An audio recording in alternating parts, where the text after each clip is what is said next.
Hello students, welcome to today's class.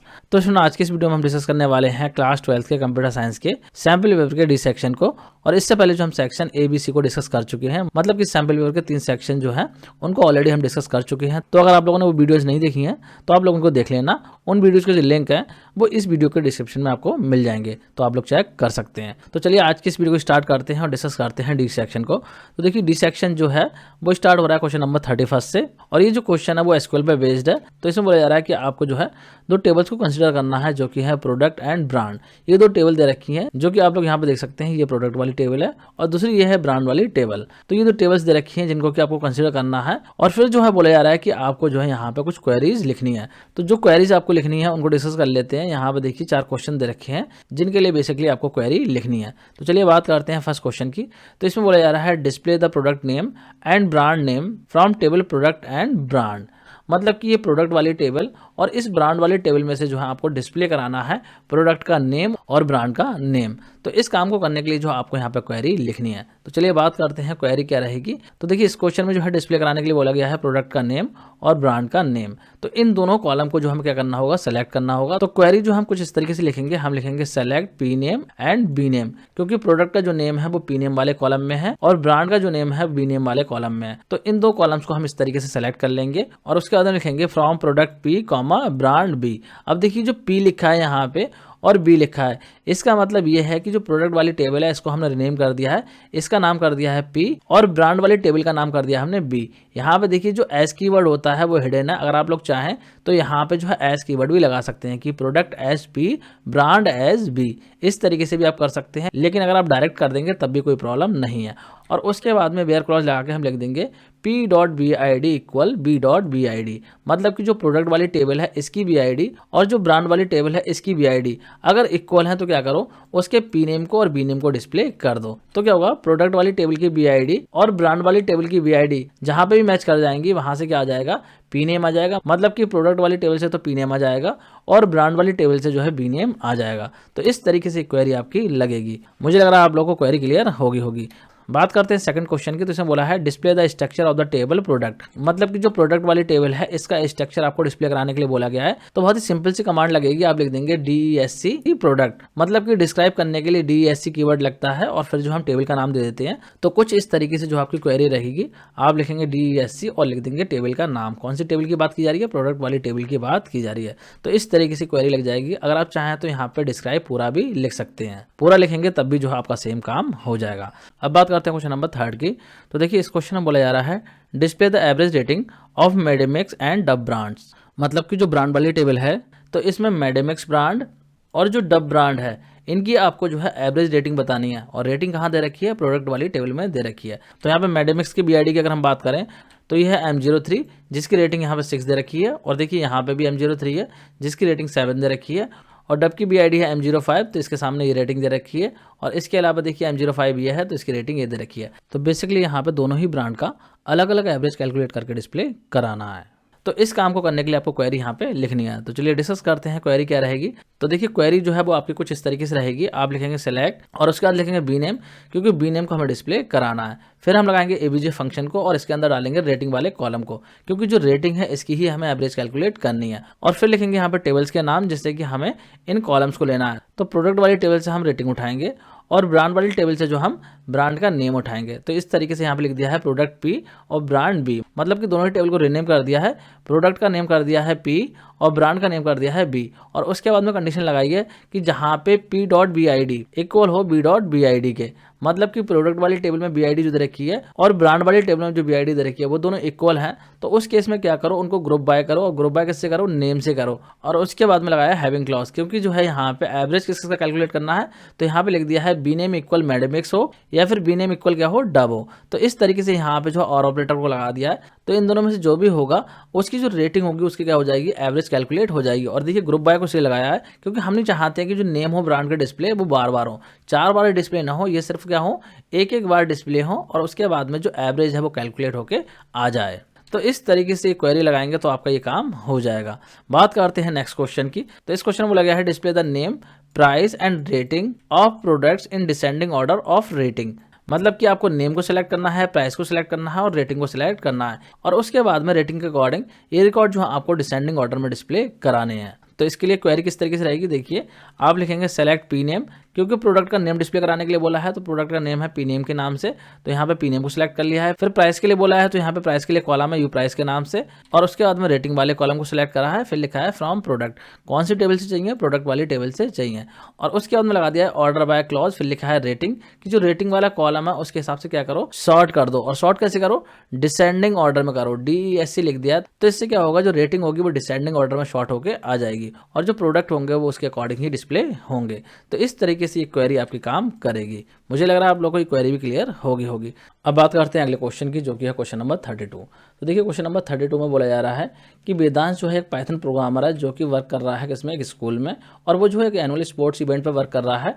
तो उसने क्या करा है, एक CSV फाइल को क्रिएट करा है जिसका नाम है result.csv। अब इस फाइल में जो है उसने स्टूडेंट्स के रिजल्ट को स्टोर किया हुआ है, जो कि स्टूडेंट का डिफरेंट स्पोर्ट्स इवेंट में रहा है। मतलब कि जो जो रिजल्ट रहा है स्टूडेंट्स का अलग अलग इवेंट में, उसको जो है उसने इस फाइल में स्टोर किया हुआ है जिसका नाम है result.csv।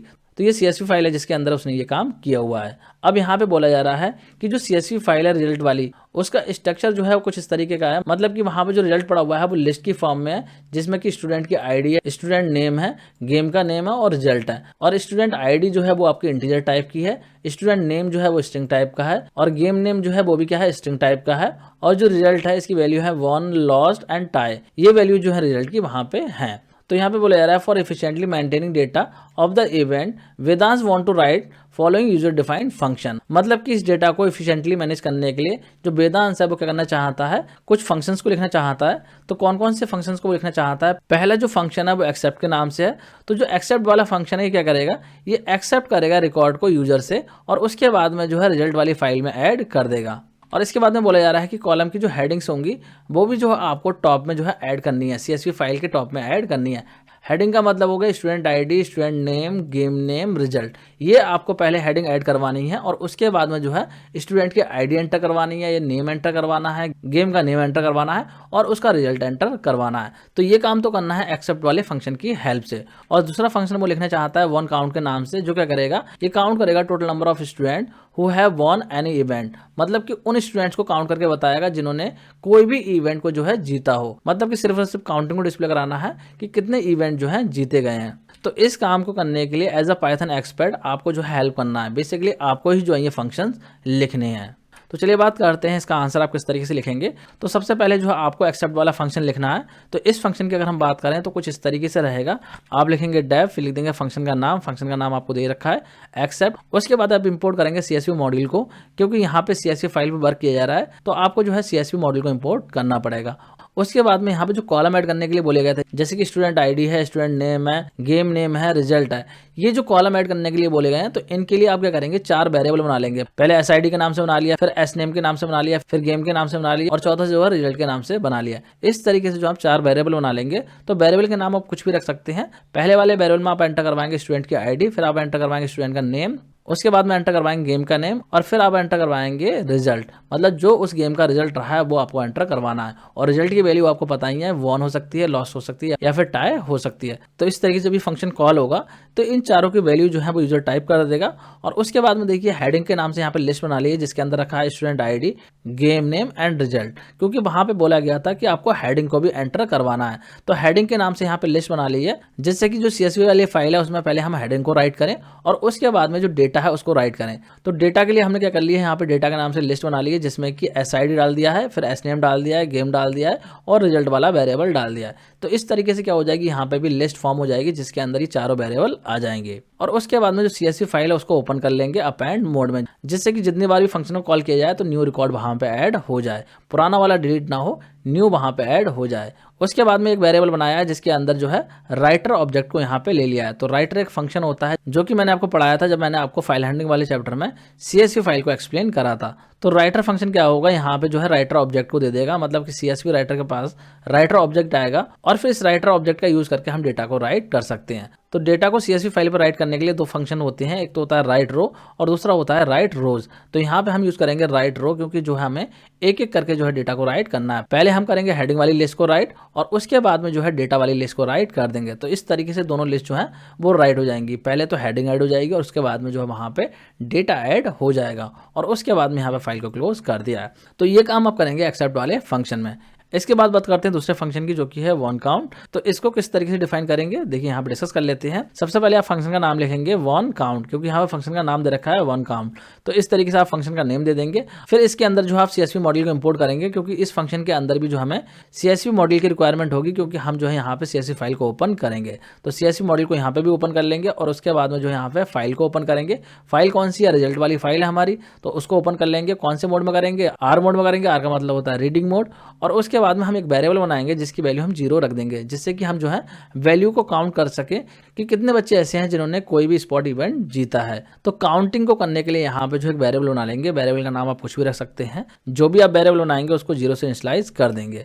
फिर हम यहाँ पे एक वेरिएबल और बनाएंगे जिसमें कि हम रीडर ऑब्जेक्ट को लेके जाएंगे। तो यहाँ पे देखिए रीडर फंक्शन को लगा दिया है और रीडर फंक्शन क्या करता है, फाइल को रीड करने में हेल्प करता है। फिर इसके बाद में जो एफ फाइल ऑब्जेक्ट है उसको जो है इस फंक्शन के अंदर डाल दिया है, मतलब कि ये जो फाइल ऑब्जेक्ट है इसको इसके अंदर डाल दिया है। और यहाँ पे देखिए डेलीमीटर को भी डिफाइन कर दिया है कि कॉमा है, क्योंकि CSV फाइल में जो है वैल्यूज कॉमा से सेपरेट होती हैं। तो इस तरीके से क्या होगा, डेटा रीड होगा और उसके बाद में CSV रीडर है इसको यहाँ पे देखिए कन्वर्ट कर दिया है लिस्ट में। तो लिस्ट कन्वर्ट होकर कहाँ जाएगी, हेड वाले वेरिएबल के पास आ जाएगी। और फिर जो हमने यहाँ पे हेड का 0 इंडेक्स प्रिंट करा दिया है और फिर यहाँ पे प्रिंट करा दिया हेड का 0 इंडेक्स। तो जो हेड होगा वो आपका पूरा प्रिंट हो जाएगा, मतलब कि ये जो हेड है इसके पास में नेस्टेड लिस्ट है। तो यहाँ पे जो हेड का 0 इंडेक्स है इस पे बेसिकली क्या होगा, इस पे जो है आपकी ये वाली लिस्ट होगी जो कि आपकी प्रिंट हो जाएगी। फिर इसके बाद में लूप लगाया फॉर x इन हेड। तो एक एक लिस्ट जो होगी वो पूरी किसके पास आएगी, x के पास में आएगी। और फिर हमने यहाँ पे चेक करा है कि जो x वाली लिस्ट है इसके 3 इंडेक्स पे अगर वैल्यू 1 है तो उस केस में क्या करो, C की वैल्यू में +1 कर दो और उसके बाद में C में स्टोर कर दो। तो 3 इंडेक्स की अगर हम बात करें तो 3 इंडेक्स पे क्या है, देखिए ये 0 इंडेक्स हो जाएगा, ये 1 इंडेक्स हो जाएगा, ये 2 हो जाएगा और ये 3 हो जाएगा। तो 3 इंडेक्स पे क्या है, रिजल्ट है। तो रिजल्ट को ये चेक करेगा, अगर बॉर्न है तो उस केस में C की वैल्यू बढ़ जाएगी। तो जितनी बार भी बॉर्न मिलेगा उतनी बार C की वैल्यू बढ़ेगी। और उसके बाद में हमने ये मैसेज दे दिया total number of student who born event are, और उसके बाद जो है C की वैल्यू को प्रिंट करा दिया है। तो इस तरीके से जो टोटल वैल्यू होगी वो यहाँ पे C की डिस्प्ले हो जाएगी, मतलब कि जितनी बार भी लिस्ट में 1 लिखा हुआ होगा उतनी बार जो है C की वैल्यू बढ़ जाएगी। जैसे कि एग्जांपल के तौर पर 3 बार 1 मिला तो C की वैल्यू 3 हो जाएगी। तो यहाँ पे जो आउटपुट में आपको 3 देखने को मिल जाएगा कि 3 स्टूडेंट ऐसे हैं जिन्होंने की कोई इवेंट जीता है। तो इस तरीके से जो आपको इस फंक्शन को डिफाइन करना है। तो मुझे लग रहा है आप लोगों को ये क्वेश्चन भी क्लियर हो गया होगा। और स्टूडेंट इसी के साथ जो है ये सेक्शन डी जो हमने डिस्कस कर लिया है। सेक्शन डी में जो है 2 ही क्वेश्चंस थे जिनको कि हमने डिस्कस कर लिया है। अब हम डिस्कस करेंगे सेक्शन ई को। तो सेक्शन ई को डिस्कस करेंगे हम अगली वीडियो में। आज की इस वीडियो को यहीं पे एंड करते हैं, अगली वीडियो को यहीं से कंटिन्यू करेंगे। तो स्टूडेंट आज की इस वीडियो में इतना ही। Thanks for watching.